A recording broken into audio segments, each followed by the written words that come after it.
Hi friends! ఈరోజు మిరపకాయ పచ్చడితో మీ ముందుకొచ్చేసానండి. మిరపకాయ పచ్చడితోటి పచ్చడా అయ్యో! ఎలా ఉంటుందో అనుకోకండి. చాలా బాగుంటుంది. ఆవకాయ కన్నా చాలా బాగుంటుందండి. పండు మిర్చితో మీరు మిరపకాయ పచ్చడి పెట్టుంటారు. కానీ ఇలాగా పచ్చిమిర్చితో మిరపకాయ పలంగా పచ్చడి పెట్టి చూడండి చాలా బాగుంటుంది. ఇక్కడ నేను 100 గ్రామ్స్ పచ్చిమిర్చినైతే తొడుములు తీసేసుకుని శుభ్రంగా వాష్ చేసుకుని నీళ్ళు అంతా పోయేంత వరకు బాగా ఆరబెట్టుకున్నానండి. తడన్నది అసలు లేకుండా ఆరబెట్టుకోవాలి. ఇప్పుడు వీటిల్ని కట్ చేసుకోవాలండి. వీడియోలో చూపించినట్టు ఇలా మధ్యకి కట్ చేసుకొని ఇప్పుడు ఈ మధ్యలో ఉన్నాయి కదండీ! ఈ విత్తనాలన్నీ తీసేసుకోవాలండి.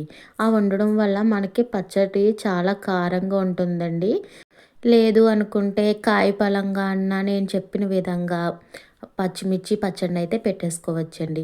ఇక్కడ నేను చూపించిన విధంగా స్పూన్‌తో తీసేసుకుంటే లోపడున్న విత్తనాలన్నీ వచ్చేస్తాయండి.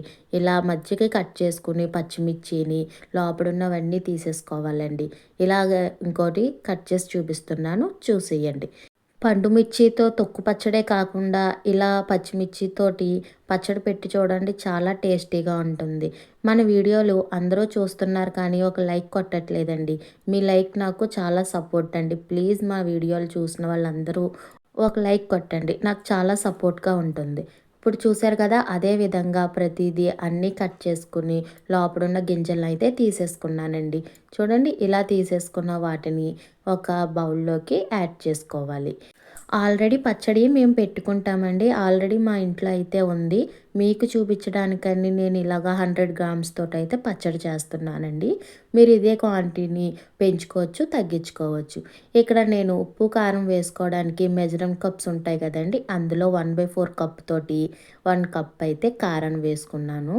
చూడండి 100 గ్రామ్స్ పచ్చిమిర్చికి 1/4 కప్పు కారాన్ని 1/4 కప్పు ఆవపిండిని వేసుకున్నాను. అలానే హాఫ్ కప్పు వరకు సాల్ట్ వేసుకున్నానండి. అలానే ఒక స్పూన్ వరకు మెంతులు వేసుకున్నాను. 1/4 కప్ తోటైతే 2 కప్స్ అయితే ఆయిల్ పడుతుందండి. నేనిక్కడ ఒక కప్పు వేసుకొని ఒకసారి బాగా కలిపేసుకుంటున్నాను. ఆవపిండి అన్నది ప్యాకెట్‌ది కాదండి. నేను ఆవాలు ఎండబెట్టుకొని మిక్సీలో పొడి కట్టుకొని వేసుకున్నానండి. మీరు ప్యాకెట్ అన్నా వేసుకోవచ్చు. ఆయిల్ కూడా నేను వేరుశనగ నూనె అయితే తీసుకున్నానండి. మీ ఇష్టం. వేరుశనగ నూనె అన్నా వేసుకోవచ్చు. అలాగే నువ్వుల నూనె అన్నా వేసుకోవచ్చండి. టేస్ట్ బాగుంటుంది. అలానే పచ్చడి ఎక్కువ రోజులు నిల్వ ఉండడానికి వేరుశనగల నూనె అన్నా లేదా నువ్వుల నూనె అన్నా వేసుకుంటే ఎక్కువ రోజులు ఉంటుందండి. పచ్చడి పెట్టుకునేటప్పుడు తడి తగలకుండా పెట్టుకుంటే మనకి సంవత్సరం పొడుగున అయితే ఈ పచ్చడి నిల్వ ఉంటుందండి. చూసారు కదా! ఇలా బాగా కలిపేసుకున్న తర్వాత ఇందులోకి వెల్లుల్లిపాయలను గూడా తొక్క తీసేసుకొని వేసుకోవాలి. నేను స్టార్టింగే ఒలుచుకోలేదండి. ఒలుచుకునేటప్పటికే బాగా ఊరిపోయినట్టు కనిపిస్తుంది కదా! ఇందులోకే నిమ్మకాయ జ్యూస్‌నైతే యాడ్ చేసుకోవాలండి. ఇక్కడ నేను పెద్దవి 2 నిమ్మకాయలైతే జ్యూస్ తీసుకున్నాను. జ్యూస్ ఎక్కువైపోతుందని కొంచెం అయితే వదిలేసుకున్నానండి. 100 గ్రామ్స్ పచ్చిమిర్చికి కరెక్ట్‌గా 1 ½ నిమ్మకాయ అయితే సరిపోతుందండి. పెద్దవైతే, చిన్నవైతే 2 కంప్లీట్‌గా తీసేసుకోండి.